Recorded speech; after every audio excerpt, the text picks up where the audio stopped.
বাবু কাজীৰ পৰা জানিব বিচাৰিম যে আচলতে সাপবিলাক আমাৰ প্ৰাকৃতিক সম্পদ নেকি? সাপ ধৰিব হ'লে আপুনি সাপৰ বিষয়ে জানিব লাগিব। সাপে তেতিয়াই মানুহক কামোৰে যেতিয়া তেওঁ নিজৰ গাত দুখ পায়। সাপে আপোনাক কেনেকৈ খুটিব বিচাৰিব, তেতিয়া আপুনি যদি অলপো ভয় কৰে, ভয় কৰিলে আৰু তাৰপিছত আপুনি সাপৰ ওচৰত যাব নোৱাৰিব। এইটো কথা। কোনো যাদু মন্ত্ৰ ইয়াত নাই, ইয়াত অন্ধবিশ্বাস মানুহে ভাবে। আৰু বিষাক্ত সাপে কামুৰিছে নে অবিষাক্ত সাপে কামুৰিছে যদি জানিব বিচাৰে, তেতিয়া আপুনি সেই চিনটো চাব যে কামুৰিছে। এটা কাম কৰিব পাৰে, ৰছী দি কেতিয়াও নাবান্ধিব। আধা ঘণ্টা, সাহসী মানুহ হ'লে 2 ঘণ্টা থাকি যাব পাৰিব।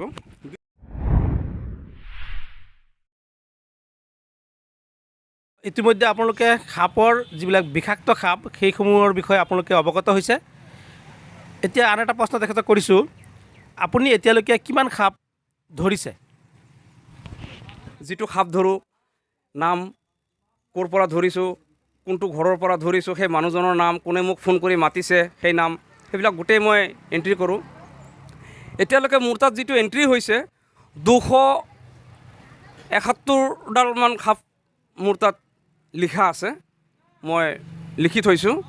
আপুনি বন বিভাগক যিবিলাক বিষাক্ত সাপ সেইবিলাক বন বিভাগক মই গতাই দিওঁ মুকলি কৰিবৰ কাৰণে।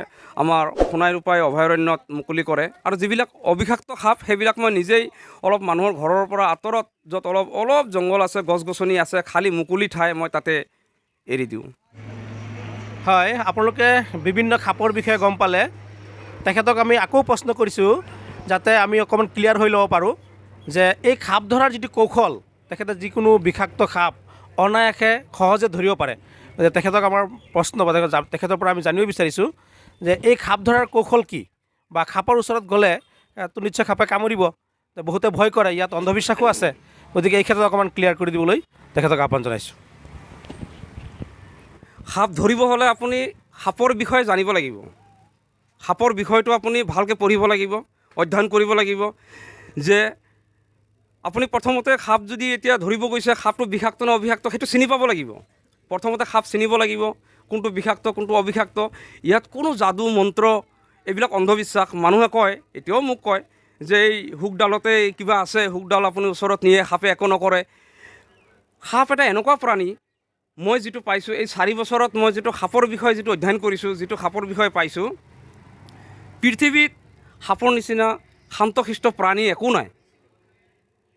সাপে তেতিয়াই মানুহক কামোৰে যেতিয়া তেওঁ নিজৰ গাত দুখ পায়, আঘাত পায় বা ভয়ত আতংকিত হৈ পেলাই, তেতিয়াহে কামুৰিব বিচাৰে। আত্মৰক্ষাৰ কাৰণেহে কামুৰিব বিচাৰে।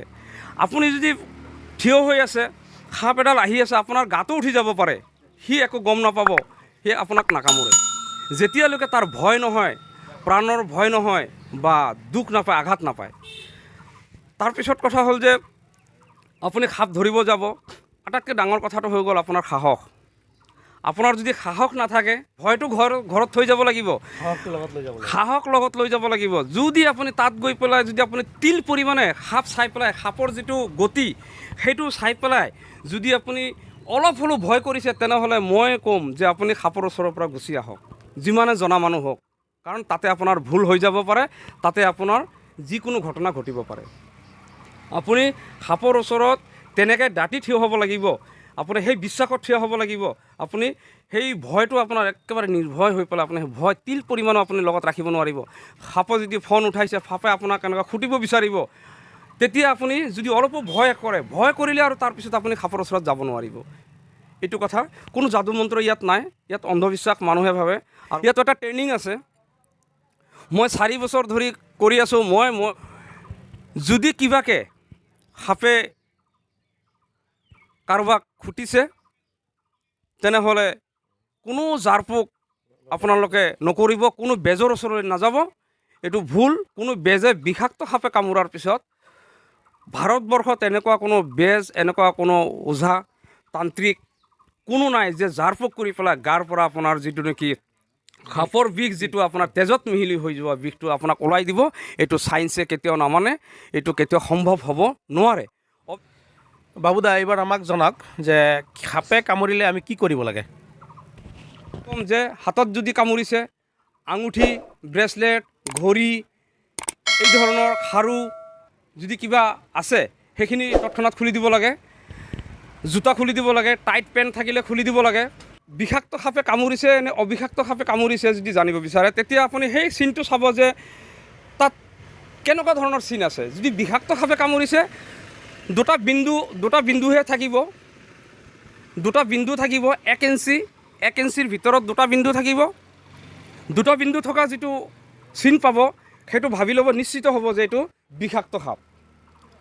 কেতিয়াবা এনেকুৱা হয় যে এটা বিন্দু থাকে, সেইটোত আপুনি কি ভাবিব, বিষাক্ত হয় নে অবিষাক্ত হয়, সেইটো আপুনি বিষাক্ত বুলি ধৰি ল'ব লাগিব। এইকাৰণে কেতিয়াবা বিষাক্ত সাপৰ দুডাল দাঁতৰ পৰা এডাল ভাঙাও থাকে। সেই চিনত য'ত কামুৰিব, সেই চিনত এটোপাল বা দুটোপাল তেজ ওলাই তাতে জমা হৈ থাকিব।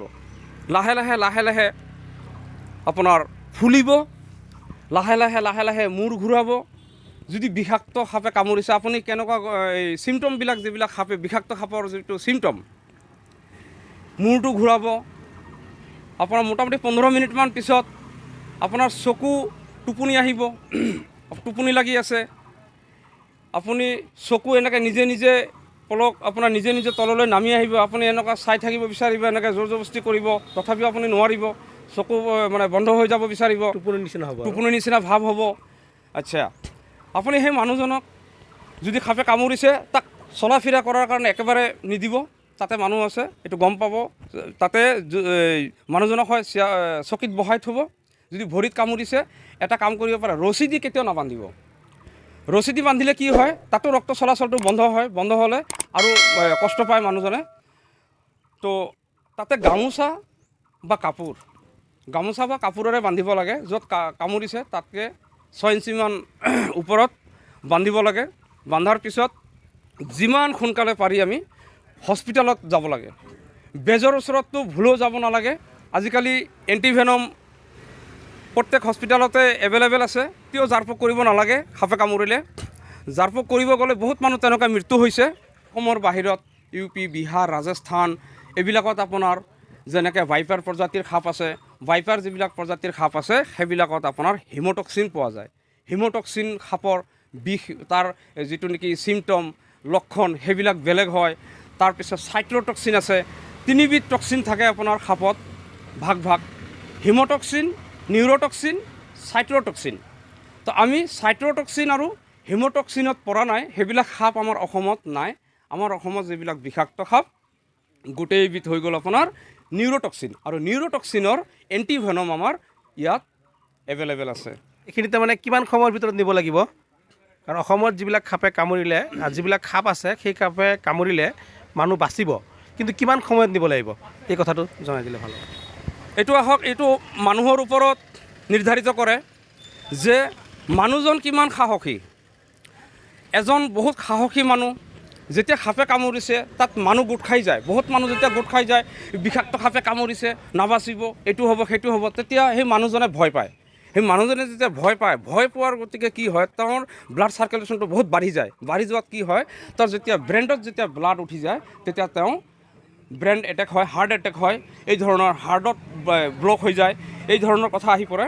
গতিকে যেতিয়া সাপে কামুৰে, সেই মানুহজন সাহস যে মোৰ গাত জ্বলা যন্ত্ৰণা আৰম্ভ হৈছে, মই তেজপুৰত যাব লাগিব, মোৰ গাত বিষ হৈ আছে, মোৰ মূৰ ঘূৰাই আছে, বমি আহি আছে, টোপনি লাগি আছে, এইবিলাকৰ মাজতো মই সাহস কৰি পেলাই থাকিব লাগিব। আৰু মোটামুটি ধৰক আধা ঘণ্টাৰ ভিতৰত গৈ পেলাই হস্পিটেল পাবই লাগিব।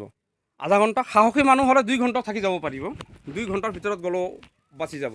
আমি বাবুদাক ধন্যবাদ জ্ঞাপন কৰিছোঁ, তেখেতে বহুত মূল্যৱান পৰামৰ্শ দিছে। এজন মানুহক সাপে কামোৰাৰ লগে লগে আধা ঘণ্টাত যদি সেই ব্যক্তিগৰাকী হস্পিটেল পাই যায়, তেতিয়াহ'লে তেওঁ বাচিব। এইখিনিতে তেওঁক আৰু এটা প্ৰশ্ন কৰিম, সেইটো খুব গুৰুত্বপূৰ্ণ প্ৰশ্ন। সেইটো হৈছে, আপোনালোকে জানে যে সাপ 2 ধৰণৰ সাপ আছে, বিষাক্ত সাপ আৰু অবিষাক্ত সাপ। আমাৰ অসমত 2টা সাপেই আছে। বাবু কাজীৰ পৰা জানিব বিচাৰিম যে আচলতে সাপবিলাক আমাৰ প্ৰাকৃতিক সম্পদ নেকি? যদি প্ৰাকৃতিক সম্পদ হয়, কেনেকৈ? আহক, এটা ভাল প্ৰশ্ন কৰিছে যে সাপটো আচলতে অসমৰ বহুত মূল্যৱান সম্পদ হয়। কিহৰ কাৰণে? আজি সাপৰ বিষৰ পৰা যিবিলাক এণ্টিভেনম তৈয়াৰ কৰা হয়, প্ৰস্তুত কৰা হয়, আমাৰ অসমত কিন্তু নাই। অসমৰ বাহিৰা ৰাজ্যবিলাকত কি হৈছে যে এটা চৰকাৰীভাৱে সংস্থা আছে, চৰকাৰীভাৱে ডাঙৰ ডাঙৰ যিবিলাক নেকি মেডিকেল কলেজ আছে তাত এটা বিভাগ আছে। সেই বিভাগত সাপ সংৰক্ষণ কৰা হয়, তাৰ পৰা সাপৰ পৰা বিষ সংগ্ৰহ কৰা হয়, সেই বিষবিলাক বাহিৰা ৰাজ্যত পঠোৱা হয়, তাৰ পৰা এণ্টিভেনম ৰূপত তৈয়াৰ হৈ আকৌ আহে।